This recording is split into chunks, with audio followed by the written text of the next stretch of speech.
Com qual frequência você atualiza o prontuário psicológico dos seus clientes? Você sabia que não apenas o psicólogo clínico ou o psicólogo da saúde, mas todo psicólogo, independente de área de atuação, precisa manter o registro documental de todas as suas intervenções? Isso está escrito na resolução número 1 de 2009 do Conselho Federal de Psicologia.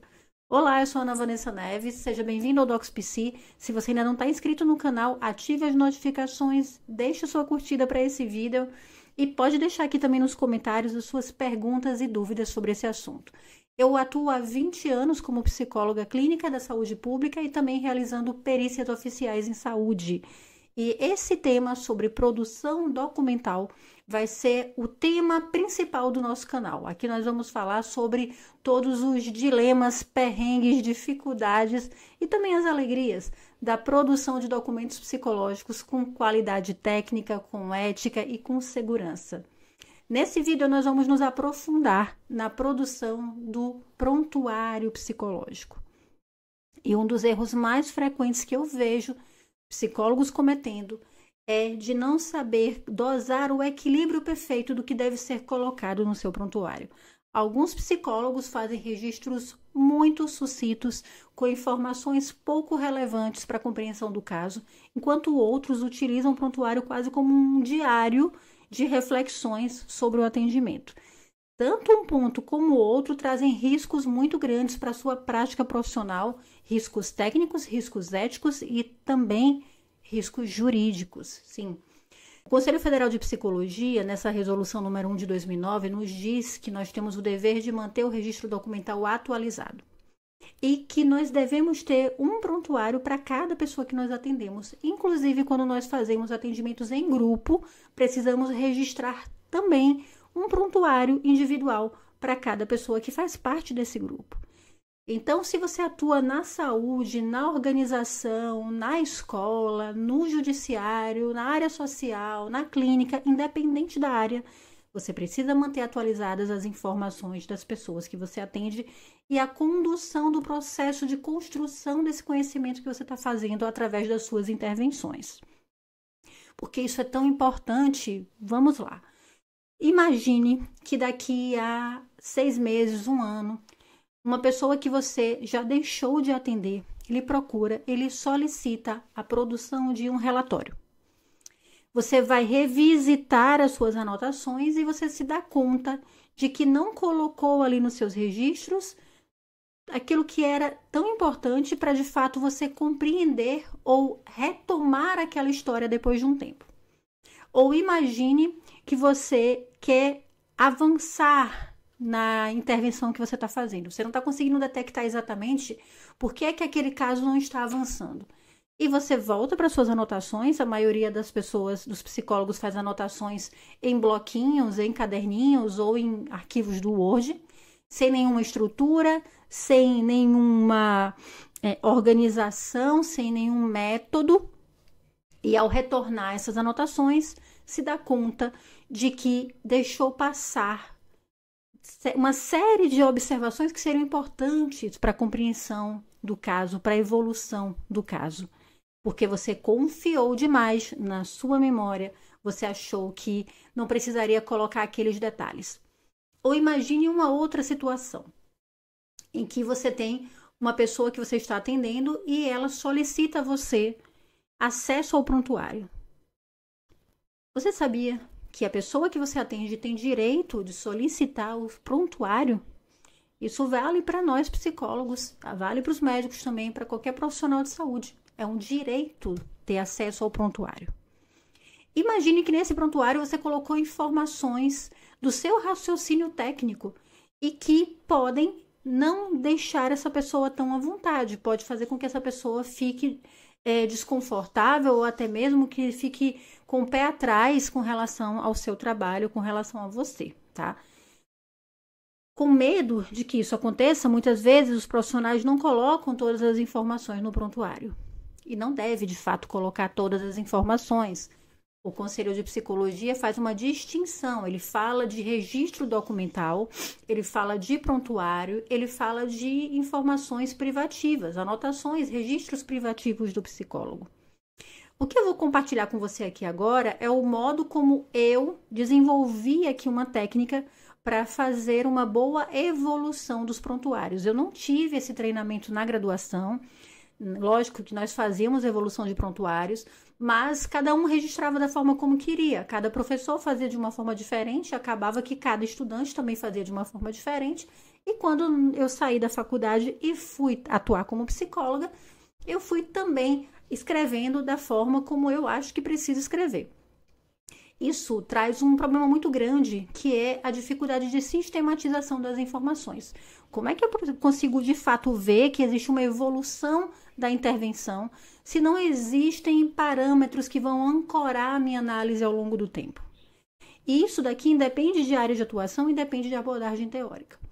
Então, quando nós fomos desenvolver o DocsPC, eu trouxe essa experiência para conseguir construir ali uma série de tópicos que são fundamentais em um prontuário psicológico para facilitar esse processo de compreensão caso a caso.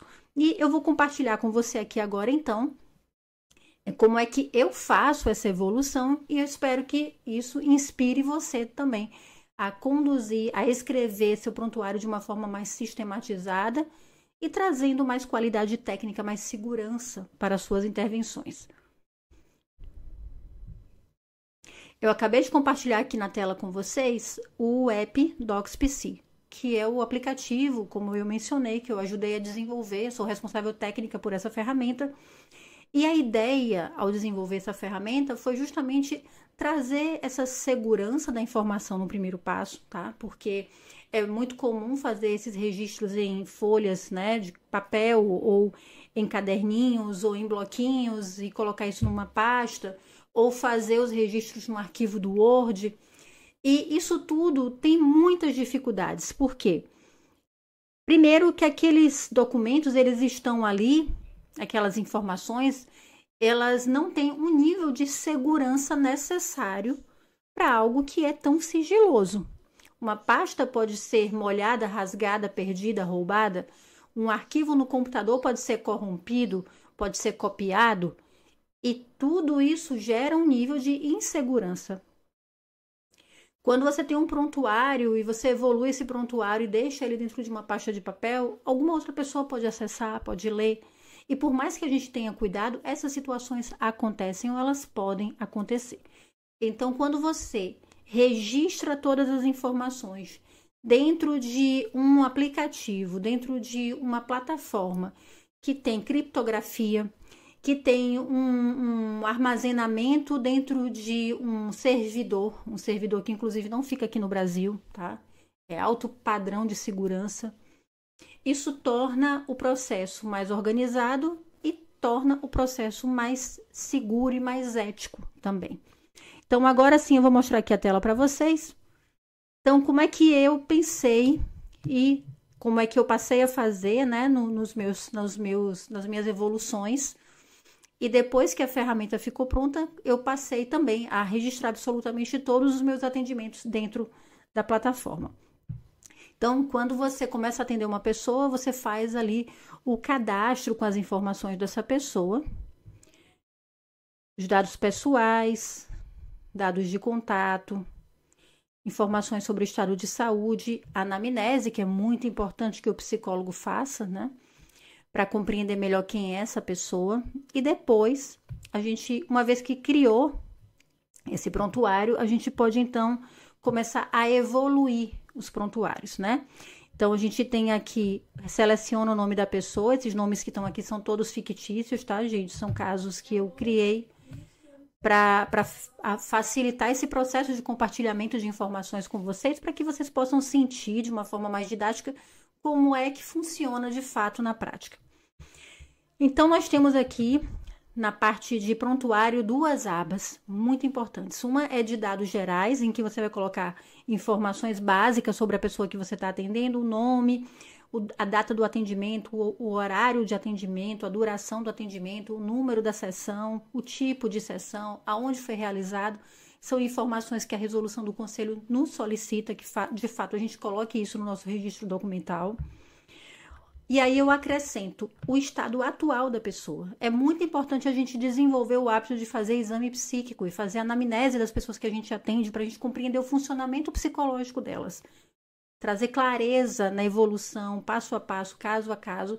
Sobretudo hoje, quando a gente tem cada vez mais demandas relacionadas a sofrimento mental, adoecimento mental, diagnósticos. Então, é importante a gente ter esse rigor e esse cuidado. Então, qual é o humor predominante da pessoa durante esse atendimento? Qual é o nível de sofrimento percebido ali com aquela queixa que é trazida? Descrever qual é o estado emocional da pessoa.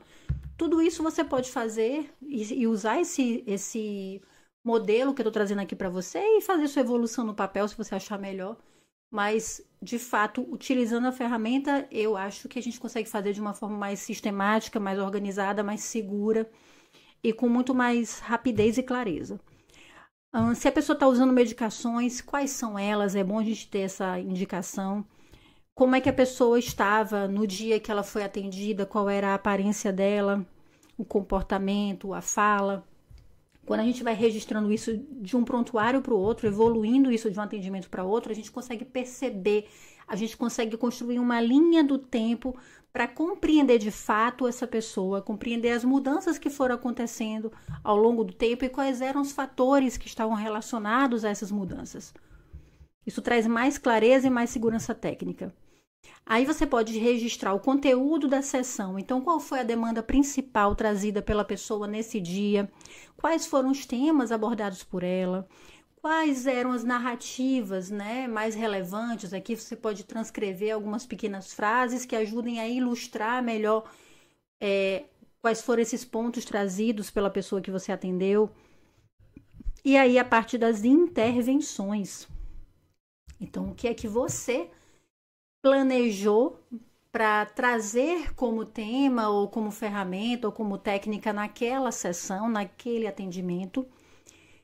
As técnicas que de fato foram utilizadas naquele atendimento e quais são atividades, por exemplo, que você pode ter recomendado para a pessoa realizar fora do contexto de atenção, de intervenção que você estava fazendo ali. Então, é muito comum o psicólogo recomendar, leia um livro, faça tal técnica, ou assista tal filme, né? Então, o que você recomendou para essa pessoa?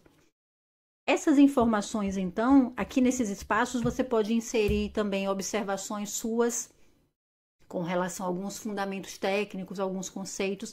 Lembrando que nessas abas que correspondem a um prontuário, essas são informações que você sempre deve se perguntar. Está claro o que eu estou trazendo aqui? Se uma outra pessoa for ler o que está registrado aqui, isso vai ter utilidade técnica? Isso vai ter um impacto ético nessa pessoa? E selecionar essas informações de modo que você possa depois recuperar esse processo de raciocínio, mas que também seja algo que possa ser compreendido por uma outra pessoa, caso algum disso seja necessário, tá? Existe uma terceira seção aqui do prontuário chamado anotações privadas. Essa seção é onde você vai colocar informações exclusivas que somente você vai ler. Mas esse vai ser o tema do nosso próximo vídeo, já na sequência. Então, ativa as notificações aí para você saber quando o vídeo vai ser publicado. E aqui sim, nesse outro vídeo, eu vou trazer esses pontos do que você pode e deve deixar registrado nas suas anotações privativas, tá bom? Se você ficou com alguma dúvida, se você gostaria que eu trouxesse mais alguma explicação, mais algum aprofundamento, um exemplo prático, ou se você quer compartilhar alguma experiência que você já teve com relação à evolução do prontuário psicológico, fique à vontade para deixar os seus comentários aqui embaixo. Eu quero muito, nesse canal, construir uma comunidade forte de psicólogos que estão comprometidos tecnicamente, eticamente, que querem conhecer, se aprofundar e realmente evoluir nessa construção dos documentos psicológicos, que é algo pouco trabalhado na graduação, mas é algo de extrema relevância para o nosso trabalho como psicólogos. Então, fico feliz que você tenha chegado até aqui, até o final desse vídeo. Se você quiser conhecer a ferramenta DocsPC, e eu recomendo a você que conheça, que se torne assinante do DocsPC, eu vou deixar o link disponível aqui na descrição da bio na descrição do vídeo, desculpa. E eu vou também pedir para minha equipe colocar o QR Code aqui na tela, para que você possa conhecer melhor a proposta do DocsPC, tá bem? Um abraço grande, eu vejo você então no nosso próximo vídeo.